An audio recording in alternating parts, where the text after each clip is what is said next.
Right here on this, I did put the link so you can pull up the periodic table, the one that I always give you that has like all the full elements on it. And it's interactive, so you can click on different things within that periodic table. So it's a good thing to look at. We can click on it right here just to kind of review. I do like this one because, you know, like you can click on the noble gases. You can click on, oops. And then it pulls up information about the noble gases, and it shows you very cool pictures of the noble gases and a lot more detail than you probably need at this point, but I like this periodic table. You know, you can click on the alkali metals and pull that up and take a look at the alkali metals, and it gives you lots of information about them and what they look like and stuff like that. So if you want to go a little bit more in depth, you can. And then you have, you know, like your transition metals. Pop that up. Here's more information about that particular group. Now we're not going to an extreme detail for this particular lesson today, but we're going to cover a lot of the basics, and then we will come back and go back over some of the more detailed stuff later. So hopefully everybody's made their copy here. So we're going to start here looking at some basic information, like the Russian chemist first proposed that chemical elements exhibited periodicity of properties. Most of you that have watched his sad story in the Edpuzzle crash course video, yes, but he was quite brilliant. That would be Mendeleev here. He goes in this blank. He is the one who originally got credit for designing a periodic table in order of periodicity of properties. He arranged elements according to blank. Did anybody catch that one from the video? How did he organize his periodic table? And this is like a good picture of the real periodic table that he had done. So let's see here. He did it by atomic mass, exactly right. So he did it by mass, and that's pretty much all they had at that point in terms of capabilities, because they didn't have a lot of technology. So they didn't know what protons, neutrons, and electrons and all of that were. The modern periodic table is based on these observations. However, the modern table is arranged by, and I'm sure you can do process of elimination to figure this one out, the atomic number, because we know that it's done by proton number, or the atomic number. They did not know what protons were in Mendeleev's day, but now they do. So the proton is the identifying particle of each element, so that's the one we're going to use here. Then we look here, designed by this guy who did he did it by atomic number. It was back in like 1914 or something like that, and his name was Moseley. So he gets credit for rearranging it in order of atomic number. So now we're looking at moving from blank to blank in a row of the periodic table. And we always express this going left to right in the period. Okay, we're going left to right in the period. So going across, if we're looking at the periodic table, this one, we're going across left to right. So like potassium all the way over here to krypton, left to right. If we're going in a row, the blank of elements gradually change, but at the end of each row, a drastic shift occurs in blank. So the properties they gradually change as you're going across. But when you get to that end, you get this huge shift, which would be the chemical properties. Huge shift occurs. The next element is more similar, chemically speaking, to the first element in the row above it. So what's that saying is, if we're looking at our periodic table, you get all the way over here to krypton, which is a noble gas, which is a non-metal, totally different properties than, say, rubidium over here, which happens to be a metal. So that statement saying that rubidium is more like potassium than rubidium would be like krypton, okay? So keep that in mind when it's talking that particular slide. That's what we're arranging there. Now looking at this particular slide, we're going to talk about the columns and the rows on the periodic table, and they have specific names. You probably already heard this back in, 8th grade physical science, but the rows on the periodic table, does anybody remember what they are called? What do we call the rows on the periodic table? It's okay if you don't, but they're called periods. So as you're going across a row, you would be going across a period, and there's 7 periods on the periodic table. There's 7 rows. These 2 rows below actually are in the 6th and 7th row. They fit right here in this little slit right here. That's where the lanthanides and actinides go in. And the columns on the periodic table right here are called groups, or sometimes they're called families, but they pretty much show similar properties.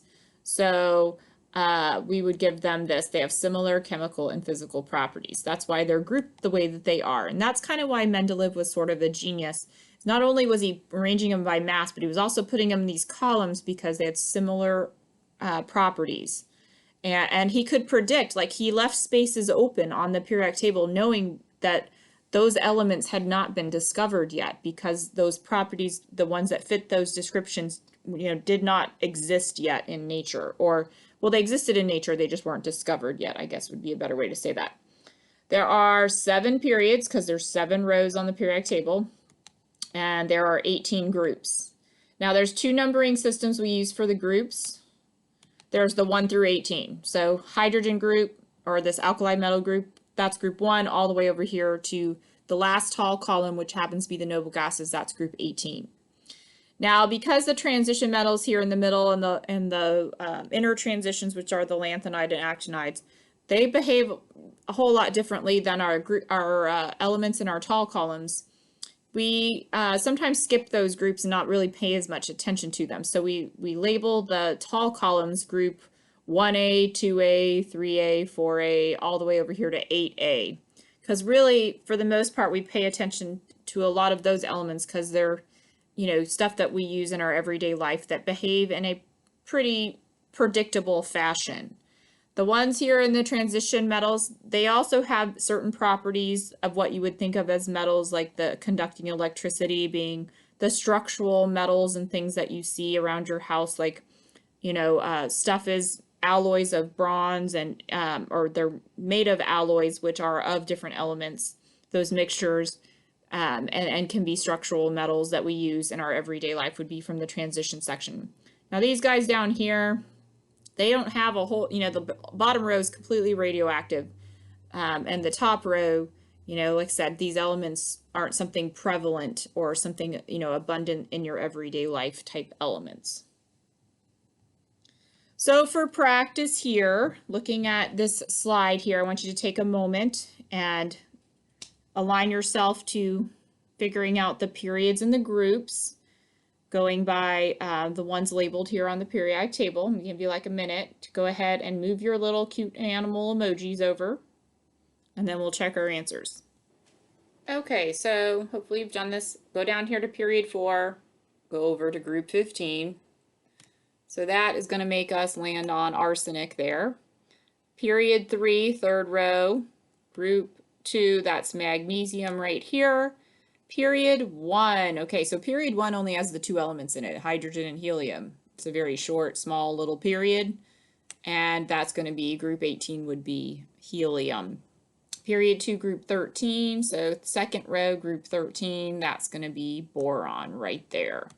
So that's how we would match up our aligning the periods with the groups and finding our element.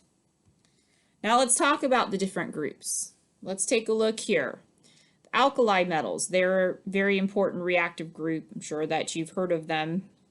And just want to notice here, even in the picture, hydrogen is highlighted in yellow. Hydrogen is not an alkali metal. Hydrogen is above the alkali metals for one reason and one reason only. And it has this one particular thing that makes it similar to the alkali metals. So when you're discussing and describing the alkali metals, you would never include hydrogen in that particular description. Hydrogen is a nonmetal and would not be considered part of the group. But why would they position hydrogen above the group? It's because hydrogen has one valence electron. And I'm sure you've heard of valence electrons before. You might not remember what they are, but valence electrons are the electrons in the outermost energy level. So they're the ones on the very edge of the electron cloud. These are the electrons that are responsible for bonding and being able to do bonding. And that's why we're talking about this now, because we're really describing, in this particular unit, the electron cloud part of the atom. We looked at the nuclear stuff in atomic structure. Now we're starting to look at like the electron cloud and how that's affecting the chemical properties of the individual elements. They react violently with water. And when they do react with water, they form a basic solution. Like acids and bases, we're talking about above 7 in terms of the pH. And that's why they are called alkali metals, because the word basic is alkaline. Okay. Now what I'm going to do here is show you this short little video about how they react with water, because it's pretty cool. Okay, so as you saw, they are very reactive with water.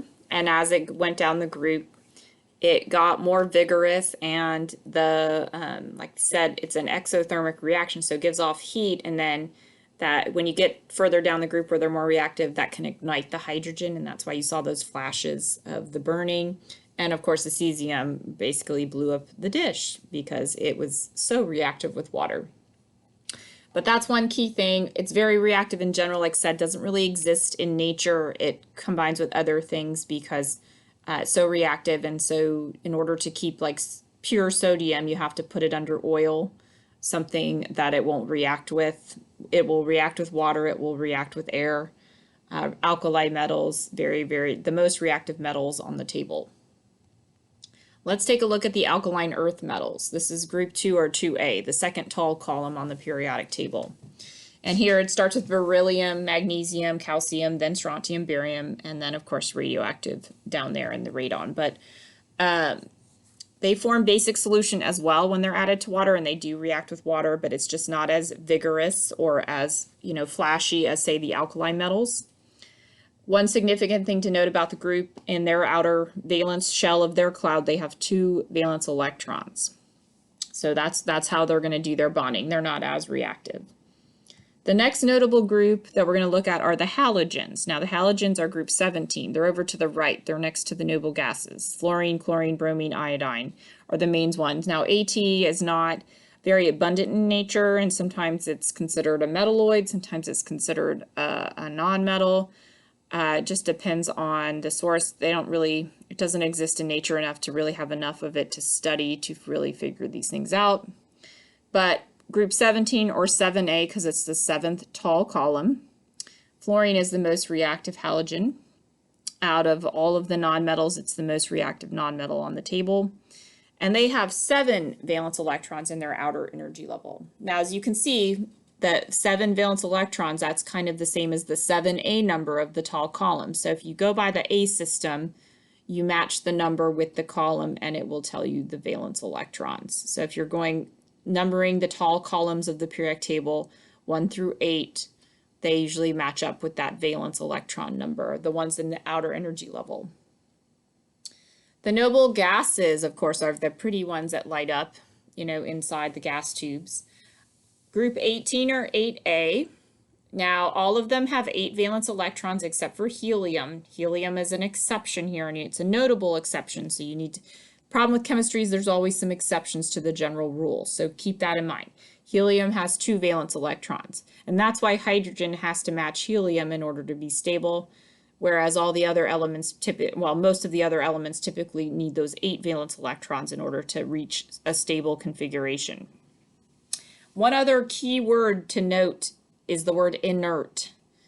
Inert means it's unreactive, does not react with other things. So they are inert gases in the fact that they are stable without any intervention, don't have to form compounds. Most of them don't form compounds.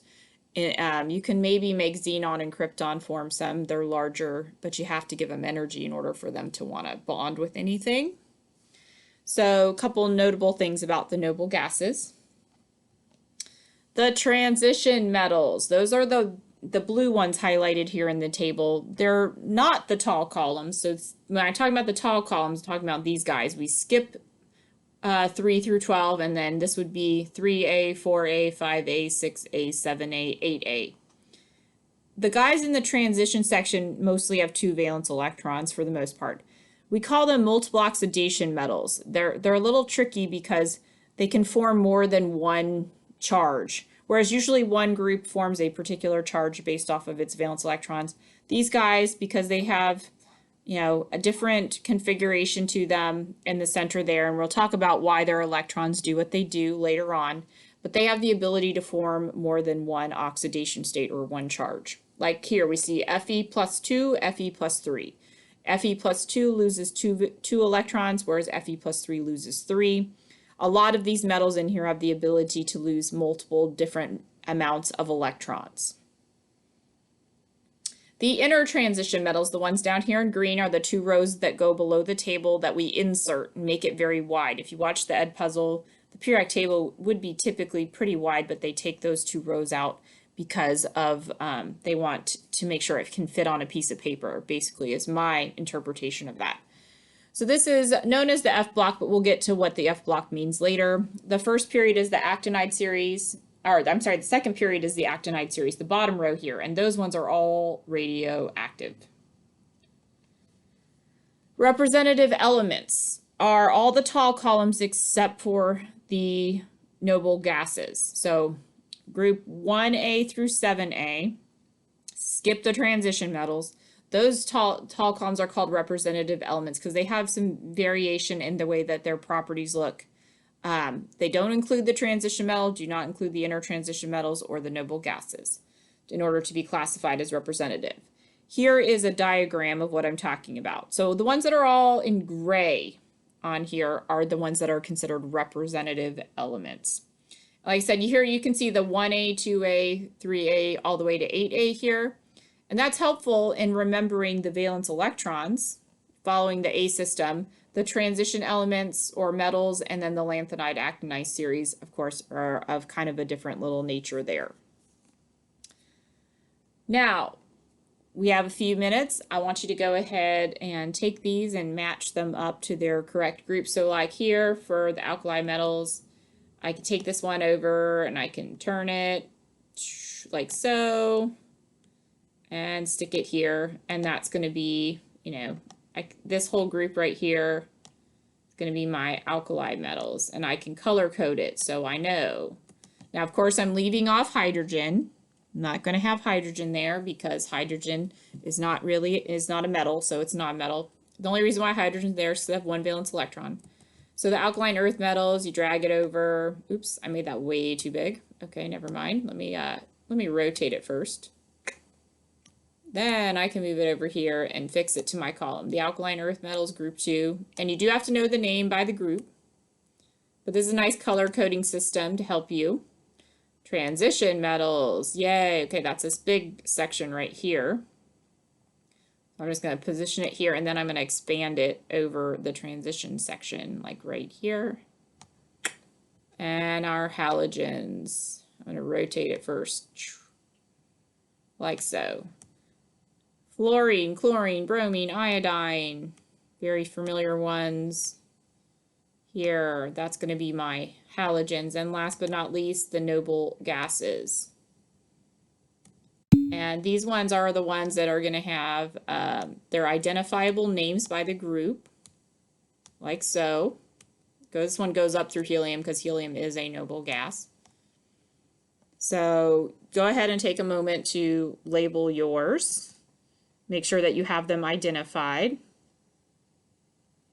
Good question. When I'm saying transition metals, I'm really only talking about these particular ones in that center block. These 2 rows down below, they could be called like the rare earth metals. Sometimes they're called the inner transition metals.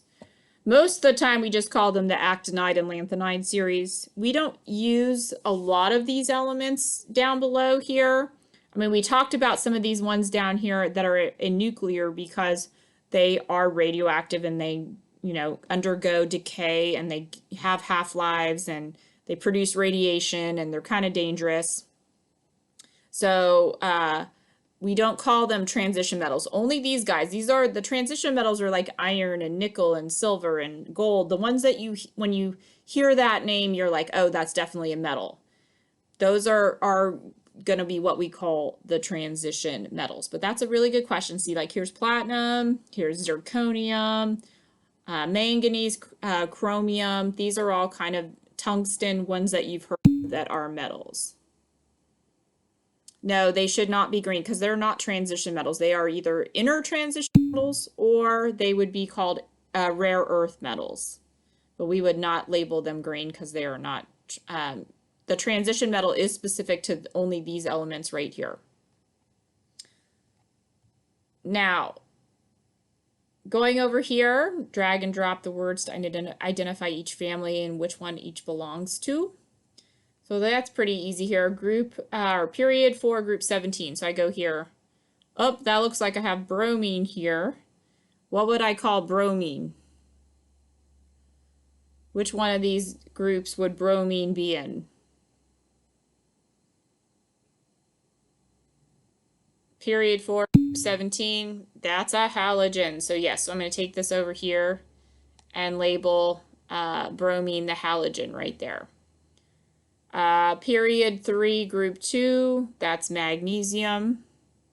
And magnesium I would put as the alkaline earth metal. I know they don't really fit very well there, but that's what we're going to do. And then period 1, group 18, which would be helium. That one's our noble gas, very inert noble gas. And period 5, group 8. So period 5, group 8, that's ruthenium, I think. That one is a transition metal. So right there in that particular section. So no alkali metal on our list here. We identified the other ones, and you should be able to identify the group to the particular element on the table. Now let's talk metals, nonmetals, metalloids. As you can see on the periodic table, the ones that are labeled here in orange, those are all metals. We don't always think of them as metals. Like we think of the ones in here as our metals, but yes, sodium, potassium, calcium, strontium, these are all in the metal category. Aluminum, metal, gallium, indium, tin, lead, these all fall into the metal category. The ones down below too that are radioactive and ones we don't see very often in the lanthanide series, those ones are all metal. The green ones here, these are our these are our metalloids. Now, metals and metalloids, the metalloids go on the staircase. They split the table for us.